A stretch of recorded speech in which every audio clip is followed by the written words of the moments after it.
इसका अंग्रेजी बोलने का लहजा भी लातीनी था, रंग जर्दी माइल गोरा था। मुझे वो पुर्तगाली लगा। मैंने शुक्रिया के साथ सिगरेट पीने से माजरत की।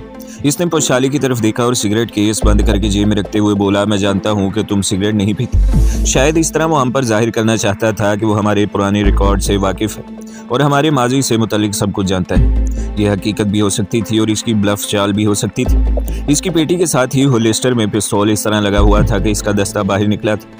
वो मेज़ के कोने से उठकर आहिस्ता आहिस्ता चलता हुआ कुर्सी पर जाकर बैठ गया। सिगार एस्ट्रे में बुझा दिया। मेज़ पर कोहनियाँ टिकाकर हमारी तरफ झुककर देखा और बोला, तुम खड़े क्यों हो, बैठ जाओ, तुम मेरे मेहमान हो। वो जो अदाकारी कर रहा था मुझे सब मालूम था। मैं कुर्सी पर बैठ गया कि चलो जितनी देर का आराम मिल जाए गनीमत है। खुशहाली भी शायद यही सोच कर बैठ गई। इसने मेज़ की दराज में से बिस्कुटों का डब्बा निकालकर बिस्कुट गत्ते की एक प्लेट में रखकर हमें पेश की। तुम ये बिस्कुट पसंद करोगे? एक फौजी वर्दी वाला आदमी चाय लेकर आ गया। मैंने चाय के 2 घूंट भरे और एक बिस्कुट भी उठाकर खा लिया कि अब जो होना है वो तो होकर रहेगा। कम से कम जिस्म में कुछ तवानाई तो जानी चाहिए। खुशहाली ने भी एक बिस्कुट खाया और आहिस्ता आहिस्ता चाय पीने लगी। वैसे भी दिन के 10:15 बज रहे थे। अगरचे जिन हालात में हम फंस गए थे वहाँ अपनी मर्जी से कुछ खाने पीने का सवाल ही पैदा नहीं होता था। जर्द फौजी हमारी तरफ मुसलसल देख रहा था। इसके पतले पतले होंठ भिंचे हुए थे। कुर्सी पर वो जरा पीछे हुआ दराज में एक स्याह कवर वाली फाइल निकाल कर खोली। इस पर नजरें जमाते हुए बोला, मैं जानता हूँ कि तुम दोनों बेगुनाह हो, ना तजुर्बेकार हो, तुम्हें इस काम में फंसाया गया है। इसलिए मैं चाहता हूँ कि तुम मुझे सिर्फ ये बता दो कि तुम्हें सफारत खाने में किसने भेजा था। तुम जब हमें इसके बारे में सच सच बता दोगे तो मैं तुम्हें यकीन दिलाता हूँ कि तुम्हारे बारे में किसी को कुछ नहीं बताया जाएगा। हम तुम्हें यहाँ से फरार होने का मौका भी फराहम करेंगे। तुम दोनों पर हमारे 3 आदमियों का खून है, लेकिन हम तुम्हारा यह खून भी माफ़ कर देंगे। वो फाइल बंद करके हमारी तरफ देखकर मुस्कुराया। तुम मुझ पर भरोसा कर सकते हो, मेरा नाम जैक है। मैं अपने वादे का पूरा ख्याल रखता हूँ। वो इस तरह हमारी तरफ देखने लगा कि जैसे अपने सवाल के जवाब का इंतज़ार है। हम चाय पी चुके थे और अब खामोश हो गए थे, जैसे हम बोलना नहीं जानते। जर्द रू जैक ने एक बार फिर अपना सवाल दोहराया, मैं जानता हूँ कि तुम किसी के बहकावे में आकर सफारत खाने में घुसे थे। तुम्हें किसी ने इस खास मकसद के लिए भर्ती करवाया था और फिर तुम दोनों ने इंतहाई बेदर्दी से हमारे ऑफिसर्स को कत्ल कर दिया। हम ये सब कुछ भूल जाएंगे, सिर्फ ये बता दो कि तुम्हें किसने भेजा था, इस आदमी या ग्रोह का ताल्लुक किस मुल्क से है और वो लंका में कहाँ छुपा हुआ है। अब मैंने जुबान खोली और अंग्रेजी में कहा, मिस्टर जैक, हमसे जो कुछ भी हुआ इसके लिए हमें बहुत अफसोस है। दरअसल हम दौलत के लालच में आ गए थे। कुछ रोज़ हुए हमें साहिल समंदर के किनारे पर एक अमरीकी मिला, जिसने हमें कहा कि अगर हम सफारत खाने में रखे हुए सारे कागजात लाकर इसे दे दें तो वो हमें $5000 मुआवजे में देगा। इसने कुछ रकम हमें पेशगी दे दी थी जो हमने खर्च कर ली। चाकू और रिवॉल्वर भी इसने हमें ला कर दिया था। काश हम इसके बहकावे में न आते। जर्दरू जैक की आंखें मुझ पर जमी थी। इसके चेहरे से किसी किस्म के तासुर का इजहार नहीं हो रहा था। जब मैंने अपनी बात ख़त्म की तो इसने दराज में से नया सिगार निकालकर सुलगाया। इसने 2-3 कश लेकर छत की तरफ देखने लगा। मेज़ पर छोटी सी घंटी पड़ी थी। इसने बटन दबाकर घंटी बजाई। 2 स्याफाम फौजी स्टेनगन लगाए लंबे लंबे ढक भरते हुए अंदर दाखिल हुए। जर्दरू जैक ने इन्हें इशारा किया। अंदर आने वाले नीम फौजियों की तरफ हमारी पीठ थी। अचानक मेरी गर्दन पर एक फंदा सा पड़ा और फिर मुझे पीछे की तरफ घसीटा जाने लगा। मैंने देखा पुशाली को भी इसी तरह गर्दन में फंदा डालकर घसीटा जा रहा था। हमें इस तरह कमरे से बाहर ले जाकर खड़ा कर दिया गया। यहाँ 4 स्टेनगन वाले आदमी पहले ही से मौजूद थे। मैंने देखा 3-3, 4-4 कदम के फासले पर बांस के 2 संदूक से खड़े थे। इनको ज़मीन में गाड़ दिया गया था। ये दोनों संदूक 3 फुट मुरब्बा के होंगे। एक स्याफाम ने आगे बढ़कर रस्सियां खोलकर संदूक का ढक्कन ऊपर उठा दिया। फिर पोशाली को उठाकर इस संदूक में गिराकर ऊपर से ढकना बंद करके रस्सियों से बांध दिया। इसी तरह दूसरे संदूक में मुझे बंद कर दिया गया। संदूक की दीवारें बांस की बारीक तीलियों को जोड़कर बनाई गई थी। मेरे हाथ बंधे हुए थे और मैं तंगो तारीक बांस के संदूक में बड़ी मुश्किल से फंस कर बैठा था। मैंने दुर्ज में से बाहर देखा। 2 स्याफाम वर्दी वाले स्टेनगन लिए कुछ फासले पर पहरा दे रहे थे। मैंने सबसे पहले संदूक को हिलाने की कोशिश की, मगर संदूक लोहे से ज़्यादा सख्त है। जगह इतनी तंग थी कि बहुत जल्द मेरा दम घुटने लगा। बांस की घुटी हुई तीलियों में से हवा बहुत मामूली मिकदार में अंदर आ रही थी। थोड़ी देर बाद ही मेरा जिस्म पसीने में शराबूर हो गया और सांस तेज तेज चलने लगा। मैं एक तरह से बैठे बैठे थक गया था। मेरे घुटने छाती के साथ लगे हुए थे और हाथ बंधे दर्द कर रहे थे। मैंने सोचा कि पुशाली का क्या हाल हो रहा होगा। वो कमांडो ही सही, लेकिन थी तो औरत, और औरत चाहे पहलवान बन जाए मगर वो नाजुक अंदाम ही रहती है। वो मेरी तरह सख्त नहीं हो सकती। पहले मेरा ख्याल था कि मैं एक तरफ जम कर टिक गया तो इस अजाब को सह जाऊंगा जो मेरे ख्याल में शाम तक ज़रूर जारी रहता। लेकिन मैं ये देखकर परेशान हो गया कि आध घंटे बाद ही मेरा जिस्म सुन्न हो गया था और मेरे दिमाग में जैसे खोपड़ी की हड्डियां चुभने लगी। शदीद दर्द की एक ठेस मेरे दिमाग के ऐन दरमियान से उठती और मेरी हड्डियों के गोदे को चीरती हुई मेरे पाँव के नाखून तक जाती, फिर वापस चल पड़ती। कई बार मेरे हलक से चीख निकलते निकलते रह गई। फ़ौरन मैंने दर्द के इस शदीद दौरे के साथ जंग शुरू कर दी। इस ख्याल ने भी मुझे ताकत दी कि पोशाली भी मुझसे 4 कदम के फासले पर ऐसे ही एक बांस के संदूक में थी, मगर इसकी आवाज़ नहीं आ रही थी। मेरे माथे से पसीना टपक रहा था। मैंने अपने आप को सुकेड़ कर किसी जानवर की तरह गोल कर लिया, लेकिन सबसे ज़्यादा तकलीफ मुझे अपने बंधे हुए हाथों की वजह से हो रही थी। संदूक के अंदर दिन की बहुत धीमी धीमी रोशनी आ रही थी। मैंने आंखें बंद कर ली। वक़्त रुक गया था। वक़्त बिल्कुल नहीं गुजर रहा था। पहली बार मुझे एहसास हुआ कि वक़्त थम सकता है। मैं जैसे दर्दो अजाब के खिलाफ में मुअल्लक हो गया था। फिर मुझे कोई होश न रहा। शायद मैं बेहोश हो गया था। जब होश में आया तो मेरे ऊपर पानी की बूंदें टपक रही थी और संदूक के बाहर से बारिश की आवाज़ आ रही थी। बाहर अंधेरा छा रहा था। शायद रात हो गई थी। भूख और प्यास की वजह से मेरी ज़ुबान सूख गई थी। बांस की बारीक तीलियों के चिलमन में से बारिश की पानी की बूंदें मेरे हलक में टपकने लगी और मेरी रगों में जैसे ज़िंदगी की हरारत वापस आ गई। मेरी प्यास बुझ गई थी। भूख से मैं मुकाबला कर सकता था, मगर प्यास के हाथों मजबूर हो गया था। पानी पीने के बाद मुझ में कुछ जान सी आ गई। पानी पीने के बाद मैंने पोशाली को आवाज़ दी। मैंने इसका असली नाम नहीं लिया था, बल्कि इसे डी गॉर्शिया के नाम से पुकारा था। बारिश की आवाज़ में जैसे मेरी आवाज़ दब कर रह गई। मैंने इसे एक बार फिर आवाज़ दी। तराख की आवाज़ आई और जिस संदूक में मैं बंद था वो झंझना उठा। किसी ने बाहर से शायद मेरे संदूक पर ज़ोर से स्टेन गन का दस्ता मारा था। साथ ही गार्ड की करख्त आवाज़ बुलंद हुई। इसने अंग्रेज़ी में मुझे चुप रहने को कहा था। बारिश तेज़ हो गई। मेरा मोटे कपड़े का लिबादा बारिश में भीग गया था। मैं पानी में शराबूर था। जिस्म लकड़ी की तरह कट गया था और दिल मेरे हलक के करीब आकर धड़क रहा था। बिजली चमक रही थी। बारिश मूसलाधार शुरू हो गई। जाने किस वक्त रात को बारिश थम गई। बादल गरजना और बिजली चमकना बंद हो गई। चारों तरफ एक कहर आलूद सन्नाटा छा गया। मैंने अपना पत्थर की तरह सख्त चेहरा देखने की कोशिश की कि शायद सुबह का उजाला फैल रहा था, लेकिन बाहर अंधेरा ही था। जो आदमी पहरा दे रहा था इसकी आवाज़ भी सुनाई नहीं दे रही थी। मुझे पोशाली का ख्याल आ रहा था, इसकी क्या हालत होगी। वो तो शायद बेहोश हो चुकी होगी। खुदा खुदा करके रात गुजर गई। आधा दिन नीम बेहोशी की हालत में और दिन और रात दर्दो करब के आलम में गुजर गई थी। सारा बदन फोड़े की तरह दुख रहा था। मैंने टांगों को ज़रा सा खोलने की कोशिश की तो हड्डियों में से ऐसी टेस उठी कि मैं बिलबिला कर रह गया। ऐसे अजाब से पहले मेरा कभी वास्ता नहीं पड़ा था। हैरानी की बात थी कि पोशाली के संदूक से इसकी हल्की सी भी आवाज़ सुनाई नहीं दी थी। दिन का उजाला फैला तो मैंने दुर्जों से झांक कर बाहर देखा। दरख्तों में रोशनी हो रही थी। परिंदों के बोलने की आवाज़ें आने लगी थी। मैंने गार्ड्स को देखा। वो स्टेन गन उठाए चल फिर कर पहरा दे रहे थे। ये वो लोग नहीं थे जो दोपहर को हमें लेकर आए थे। गार्ड शायद रात के वक्त ही बदल दी गई थी। मुझे पोशाली के संदूक भी दिखाई दे रहे थे। शायद वो भी मेरे संदूक को देख रही थी। अभी कुछ मालूम नहीं था कि इस अजाब से कब छुटकारा मिलता है। ये इब्तदा थी। मुझे मालूम था कि ये लोग इससे भी ज़्यादा तशद्दुद करने वाले हैं। मैं सोच रहा था कि क्या पोशाली इनके इस बेईमाना तशद्दुद को बर्दाश्त कर लेगी। कहीं ऐसा तो नहीं होगा कि वो तशद्दुद और अजियत से बौखला कर इन लोगों को बता दे कि मेरा ताल्लुक दिल्ली के प्राइम मिनिस्टर सेक्रेटेरिएट से है और मैं पाकिस्तान से आया हूँ। दिल में तरह तरह के वसवसे पैदा होने लगे। पोशाली की दलेरी और जुर्रत मैंने देख रखी थी, लेकिन इस किस्म के अजाब को वो कब तक बर्दाश्त कर सकेगी, इसके बारे में मुझे कुछ मालूम नहीं था। अजाब की घड़ियाँ दोबारा रींग रींग कर गुजरने लगी। सूरज बादलों के पीछे छुपा हुआ था। परिंदों ने चहचहाना बंद कर दिया था। चारों तरफ एक बार फिर संगीन सन्नाटा तारी हो गया। किसी तरफ से कोई आवाज़ नहीं आ रही थी। दिन गुजरता जा रहा था। अब भूख और प्यास ने भी निढाल कर दिया था। ठीक इस वक्त मुझे ऐसी आवाज़ सुनाई दी जैसे कुछ कदम मेरी तरफ बढ़ रहे हैं। अब मुझ में बाहर देखने की भी हिम्मत नहीं थी। ये कदम मेरे करीब आकर रुक गए। फिर किसी ने संदूक का ढकना उठा दिया। ऊपर से दिन की रोशनी का छपाका सा हुआ तो मैंने आंखें बंद कर ली। संदूक की सामने वाली दीवार भी खोल दी गई। इंसानी हाथों ने मुझे बाहर खींच लिया। मैं गीली घास पर अभी तक वैसे ही पड़ा था जैसे बंद संदूक में पड़ा था। मेरी पसलियों में ज़ोर से ठोकर मारी गई। मैंने दर्द को दांतों में ही दबा लिया और आंखें खोल दी। 4 सियाफाम मेरे ऊपर खड़े थे। उन्होंने मुझे उठाया तो मेरी टांगों ने खड़े होने से इनकार कर दिया। मैं गिर पड़ा। मैं वैसे पड़ा था। मेरे सर पर एक स्टेन गन वाला नीम फौजी खड़ा था। सामने पोशाली का संदूक भी खोला जा रहा था। संदूक की दीवार हटाकर पोशाली को बाहर घसीट कर लाया गया तो मैं ये देखकर दंग रह गया कि वो अपने पाँव पर खड़ी हो गई। अगरचे इसकी टांगें 2-1 बार डगमगा गई, मगर वो सीधी खड़ी रही।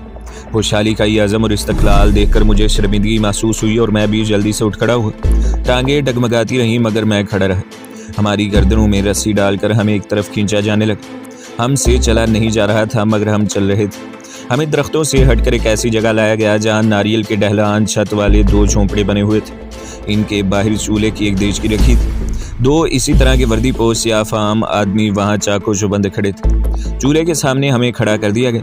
फिर एक आदमी ने हमारा हाथ खोल दिया और हुक्म दिया, हाथ फैलाओ। मेरी समझ में न आया कि ये हमें हाथ फैलाने के लिए क्यों कह रहा है। ज़हन दर्द और भूख प्यास की शिद्दत से पहले ही माऊफ हो रहा था। मैंने अपने हाथ न फैलाए। पोशाली भी साकदो जामत खड़ी हुई सामने घूरती रही। वर्दी पोश ने पिस्तौल निकाल लिया और दोबारा हुक्म दिया, हाथ आगे करो। हमने हाथ आगे कर दिए। दूसरे आदमी ने देगचे में चमचा डालकर उबले हुए चावल निकाले और जल्दी से हमारे हाथों में डाल दिए। इसे खाओ। मैंने पोशाली की तरफ देखा। वो सामने देख रही थी। उबले हुए नीम गर्म चावल हमारे हाथों में थे। पोशाली ने हाथ मुंह के करीब लाकर चावल खाने शुरू कर दिए। मैंने भी ऐसे ही किया। बहुत जल्द हमने चावल खा लिए। हम एक बार फिर हाथों में चावल डाल कर दिए गए। हम वो भी खा गए। एक आदमी पानी से भरा हुआ प्लास्टिक का लोटा ले आया। हमें मुंह खोलने का हुक्म दिया गया। मैंने अपना मुंह खोल दिया। हमारे मुंह में लोटे से पानी गिराया जाने लगा। मैं घटाघट पानी पीने लगा। पोशाली ने भी ऐसा ही किया। इसे खांसी आ गई। मुझे भी अच्छू आ गया। लोटा परे हटा दिया गया। इसके साथ ही हमारे हाथ एक बार फिर बांध दिए गए और गर्दन में पड़ी हुई रस्सियां खींचकर हमें अलग अलग बैरकों में बंद कर दिया गया। जिस बैरक में मुझे बंद किया गया वो साफ सुथरी थी। फर्श नंगा था और कोने में एक कुर्सी रखी थी। वर्दी पोश ने मेरे हाथों की रस्सी खोलकर मेरे पाँव में जंजीर डाल दिया और अंग्रेजी में कहा, बाथरूम सामने है, और दरवाजे को बाहर से ताला लगाकर चल दिया। बाथरूम तंगो तारीख था। बाल्टी में पानी भरा हुआ था। मेरा बदन दुख रहा था। बड़ी मुश्किल से मैंने हाथ मुंह धोया। आंखों पर बार बार पानी के छींटे मारे और बाहर आकर कुर्सी पर बैठ गया। लोहे की जंजीर मेरे साथ साथ चल रही थी। इस जंजीर को पहले की तरह कमरे के वस्ती खंबे से बांध दिया गया था। जंजीर इतनी लंबी थी कि मैं कुर्सी तक जा सकता था मगर दीवार को छूकर नहीं आ सकता था। कुर्सी पर बैठने से मुझे बेहद सुकून महसूस हुआ। भूख और प्यास की आग बुझी तो जहन ने वहाँ से फरार की तरकीबों पर गौर करना शुरू कर दिया। ये तयशुदा अमर था कि यह भारतीय इलाका नहीं था। ये लंका ही के कुर्ब जवार का खिता था। फिर लंका ही का कोई करीबी जजीरा था जो किसी तरह से सफारत खाने के मुल्क वालों की तसर्रुफ में था। अभी तक मुझे वहाँ कोई भी मकामी बाशिंदा दिखाई नहीं दिया था। मुमकिन है कि वहाँ कोई मकामी आबादी ही ना हो या फिर इन लोगों ने मुकामी बाशिंदों को वहाँ से निकाल बाहर कर दिया हो। इन लोगों की साफ़ सुथरी वर्दियों और असलाह को देखकर अंदाज़ा होता था कि इस जजीरे में या इलाके में इनके पास असलाह जदीद तरीन है और ऐसे नौकर चाकर भी ज़रूर हैं जो इनके लिए खाना पकाते और वर्दियों को इस्त्री करते होंगे। अभी तक मुझे ये इल्म नहीं हो सका कि यहाँ पर इन नीम फौजी आदमियों की तादाद कितनी है। यहाँ से जंगल में किधर को कौन सा रास्ता जाता है और क्या आगे कहीं समंदर तो नहीं आ जाएगा। मुझे नींद आने लगी। बहुत जल्द मैं दुनिया जहान से बेखबर होकर सो गया।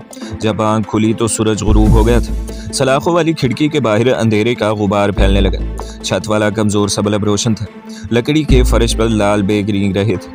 मैंने बाल्टी के पानी से मुंह पर छींटे मारे और फर्श पर वापस आकर बैठा ही था कि दरवाज़ा खुला और एक नीम फौजी गार्ड नारियल के प्याले में उबले हुए चावल रखकर बाहर चला गया।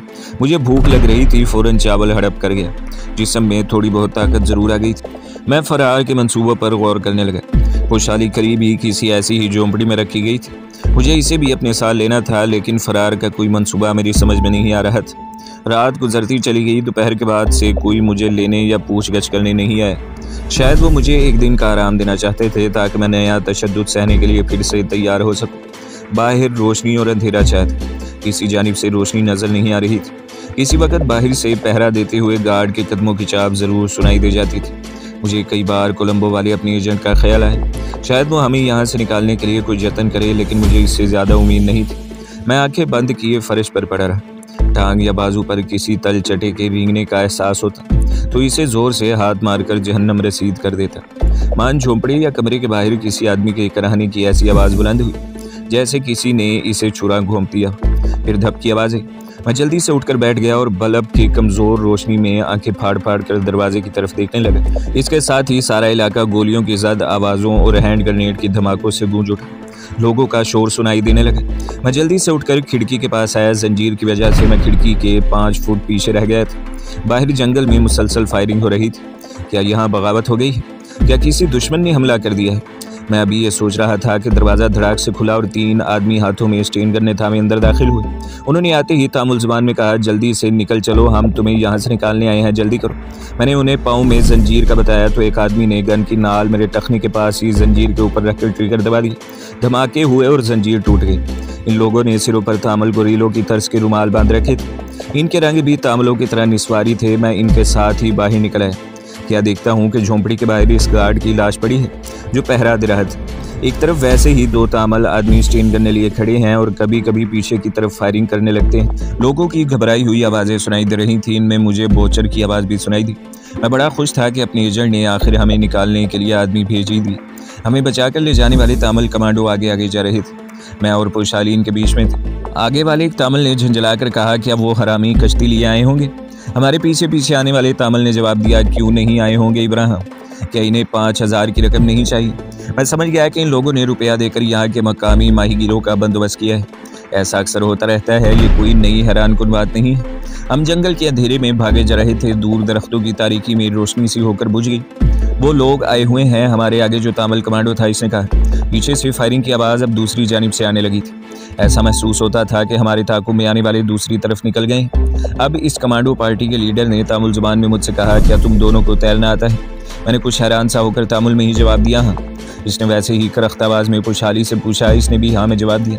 कमांडो लीडर ने अपने साथियों को हाथ से आगे बढ़ने का इशारा किया और हम एक बार फिर जंगल में एक तरफ दौड़ पड़े, जिधर से थोड़ी देर पहले रोशनी का सिग्नल हुआ था। हम थोड़ी दूर ही गए थे कि अचानक हमारे पहलू से गोलियां चलने लगी। कमांडो लीडर ने चिल्लाकर कहा, लेट जाओ लेट जाओ। मैं और पोशाली जल्दी से ज़मीन पर लेट गए। हमारे साथियों ने फायर खोल दिए। दोनों जानिब से धड़ाधड़ गोलियां चलने लगी। कम वक्त हमारे ताक़ुब में निकले हुए नीम फौजी इधर आ निकले थे। 1 मिनट तक दोनों जानिब से फायरिंग होती रही। फिर हमारे कमांडो लीडर ने अपने साथी से कहा, पीछे से जाकर इन लोगों को ख़त्म कर दो, हमें सुबह से पहले यहाँ से निकल जाना है। इसने सख्त गुस्से में यह ऑर्डर दिया था। हमारे साथियों में से 2 झुके झुके उठकर अंधेरे में झाड़ियों के पीछे गायब हो गए। कमांडो लीडर और इसके 2 साथी बराबर स्टेन गन से फायर कर रहे थे। थोड़ी देर बाद किसी आदमी की चीख की आवाज़ बुलंद हुई और फिर फायरिंग रुक गई। तामुल लीडर ने तामुल ज़बान में अपने साथियों को फायरिंग रोकने का हुक्म दिया और फिर बोला, हरामी ख़त्म हो गया है। इसने हमें उठने का इशारा किया। इतने में हमारे जो 2 आदमी भाग गए थे वापस आ गए। हमारे लीडर साथी ने कहा, भागो कश्ती की तरफ, और हमने फिर जिधर से रोशनी का सिग्नल हुआ था इस तरफ भागना शुरू कर दिया। थोड़ी ही देर बाद हम दरख्तों से बाहर निकल आए। हमारे सामने खुला आसमान था जिस पर सितारे चमक रहे थे और इनकी फीकी रोशनी में स्याह काला समंदर दूर दूर तक फैला हुआ था। यहाँ 2 आदमी जिनके लिबास माहीगिरों जैसे थे और जो मुकामी बाशिंदे मालूम हो रहे थे, लालटेन के गिर्द कपड़ा लपेटे खड़े थे। उन्होंने हमें देखते ही लालटेन बुझा दी। हम समंदर की तरफ दौड़े। समंदर के किनारे पर एक कश्ती खड़ी थी। कश्ती के पास गए तो दोनों माहीगिरों ने अपना मुआवजा तलब किया। हमें बचाने वाली पार्टी के लीडर ने जेब से एक लिफाफा सा निकाल कर इन्हें दिया और बोला, पूरे 5000 हैं। हमने एडवांस नहीं काटा, अब यहाँ से दफा हो जाओ। दोनों माहीगीर लिफाफा लेकर वापस जजीरे के दरख्तों की तरफ गायब हो गए। कश्ती ज़्यादा बड़ी नहीं थी, मगर इसमें किसी न किसी तरह हम 7 आदमी बैठ गए। लीडर कमांडो ने अपने साथियों में से 2 को हुक्म दिया कि गन्नों का रुख दरख्तों की तरफ रखना, कहीं दुश्मन यहाँ पहुंचकर फायरिंग न शुरू कर दे। कश्ती को समंदर की लहरों पर घसीट कर पहले ही डाल दिया गया था। 4 आदमियों ने चप्पू चलाने शुरू कर दिए। थोड़ी ही देर में हमारी कश्ती साहिल से दूर निकल चुकी थी। अब मैंने तामुल लीडर का शुक्रिया अदा करते हुए कहा, मुझे उम्मीद थी कि कोई ना कोई हमें यहाँ से निकालने ज़रूर आएगा। तामुल लीडर ने स्टेन गन का रुख अभी तक जजीरे के दरख्तों की तरफ किया हुआ था, जहाँ अंधेरा छाया था। जजीरे के वस्त में से किसी वक्त फायर की आवाज़ बुलंद हो जाती। पोशाली खामोशी से सर झुकाए बैठी थी। मेरे शुक्रिया के जवाब में तामुल लीडर बोला, यह हमारा फ़र्ज़ था। तुम लोगों ने बड़ी हमाकत की जो हमें बताए बगैर सफारत खाने पर अटैक कर दिया। मैंने कहा, हमारे ख्याल में यह अटैक बहुत ज़रूरी था क्योंकि दूसरा कोई तरीका हमारे पास नहीं था और वक़्त गुजरता जा रहा था।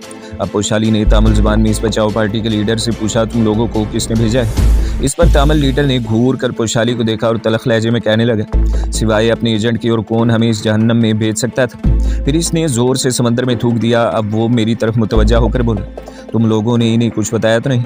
मैंने नफ़ी में सर हिलाते हुए कहा, एक दिन और एक रात में उन्होंने हम पर बहुत भयानक तशद्दुद किया, लेकिन हमने कुछ नहीं बताया। तामुल लीडर ने कहा, शाबाश, हमें तुमसे यही उम्मीद थी। ये एक छोटा सा टापू है, कोलंबो से ज़्यादा दूर नहीं है। तुम हमें ये बता दो कि अपने एजेंट का खुफिया ठिकाना किस जगह पर है ताकि हम तुम्हें वहाँ पहुँचा दें। एकदम से मेरा माथा ठनका। मेरे अंदर ख़तरे की घंटी बज गई। अगर ये शख्स हमारा है तो इसे इसके खुफिया ठिकाने का इल्म होना चाहिए। कहीं हमें किसी जाल में तो नहीं उलझाया जा रहा। पोशाली मेरे साथ लगकर बैठी थी। इसने आहिस्ता से मेरा हाथ दबाया। मुझे यकीन हो गया कि फ़रार का ये सारा मंसूबा एक ढोंग और सोचा समझा ड्रामा है और ये लोग हमसे हमारे एजेंट का ठिकाना मालूम करना चाहते हैं। गहरे स्याह समंदर में कश्ती हचकोले खाती जा रही थी। तामुल लीडर ने मुझसे अपने एजेंट का पता पूछा था, जहां वो बज़ाहिर हमें पहुंचाना चाहता था, लेकिन मैंने भांप लिया कि ये शख्स हमारा आदमी नहीं है और हमें जजीरे की कैद से फ़रार कराने का ड्रामा रचाया गया था ताकि हमारी हमदर्दियाँ हासिल करके और ख़ुद को अपनी ग्रोह का आदमी ज़ाहिर करके हमसे कोलंबो में मुकीम खुफिया एजेंटों की कमीनगाहों का पता चलाया जा सके। बेपनाह तशद्दुद और नाकाबिले बर्दाश्त अज़ियतों से जब हमने इन्हें अपने एजेंट के बारे में कुछ न बताया तो उन्होंने ये ढोंग रचाया था और अपने आदमियों को हमें कैद से आज़ाद कराने के लिए भेजा था। उन्होंने हवाई फायरिंग की और जजीरे में मुकीम नीम फौजी दस्तों की तरफ से भी सोची समझी स्कीम के मुताबिक जवाबी हवाई फायरिंग की गई ताकि हमें पूरी तरह यकीन हो जाए कि ये हमारे अपने ही आदमी हैं और हमें यहाँ से फ़रार करवाने लेकर आए हैं। लेकिन इस तामल लीडर से एक भूल होगी कि इसने बहुत जल्दी मुझसे हमारे एजेंट के ठिकाने के बारे में पूछ लिया था, जिसने दूध का दूध पानी का पानी कर दिया और मैं साजिश की तह तक पहुँच गया। जब तशद्दुद से कुछ जासूस कुछ न बताया तो दुश्मन इस किस्म के हथकंडे इस्तेमाल किया करते हैं। मैंने भी अपने रवैये से ये जाहिर न होने दिया कि मुझ पर इनका ढोंग खुल चुका है। जब तामल लीडर ने मुझसे अपने एजेंट के बारे में पूछा तो वो किस जगह मुकीम है ताकि हमें इसकी हिफाजत में पहुंचा दिया जाए, तो मैंने कहा, मेरे दोस्त, तुम्हें मालूम होना चाहिए कि एजेंट कभी अपनी खुफिया कमीनगाहों के बारे में नहीं बताया करते। मैंने मज़ीद मोहतात रवैया इख्तियार करते हुए कहा, दूसरी बात यह है कि हमें अचानक और हमारी मर्ज़ी के ख़िलाफ़ इस मुहिम में उलझाया गया है। हम तो रूसी सफारत खाने में मामूली नौकरी करते थे और समरनोफ के कत्ल का हम पर जो इल्ज़ाम लगाया गया है वो भी हमने नहीं किया। जब मैं अपनी सफाई पेश करने लगा तो तामिल लीडर ने फ़ौरन अपना लहजा तब्दील कर लिया। ये तुम कैसी बातें कर रहे हो? हम तुम्हारे अपने आदमी हैं। हमने तो तुम्हें रूसी सफारत खाने में एक ख़ास मिशन देकर नौकर करवाया था। कोलंबो वाले अपने एजेंट का एड्रेस मुझे भी मालूम नहीं। मैं भूल गया था कि वो मास्टर स्पाई है और मास्टर स्पाई खुद किसी एजेंट के सामने नहीं जाता। बहरहाल हम तुम्हें कोलंबो पहुंचा देंगे। हमारी ड्यूटी सिर्फ इतनी ही है, आगे तुम खुद जहां जी चाहे चले जाना। तो दोस्तों, अगली किस्त सुनने के लिए हमारे चैनल को सब्सक्राइब करें, वीडियो को लाइक करें और बेल के आइकन को भी दबा दें ताकि हर जो आने वाली वीडियोज़ हैं वो आपको सबसे पहले मिलती रहें।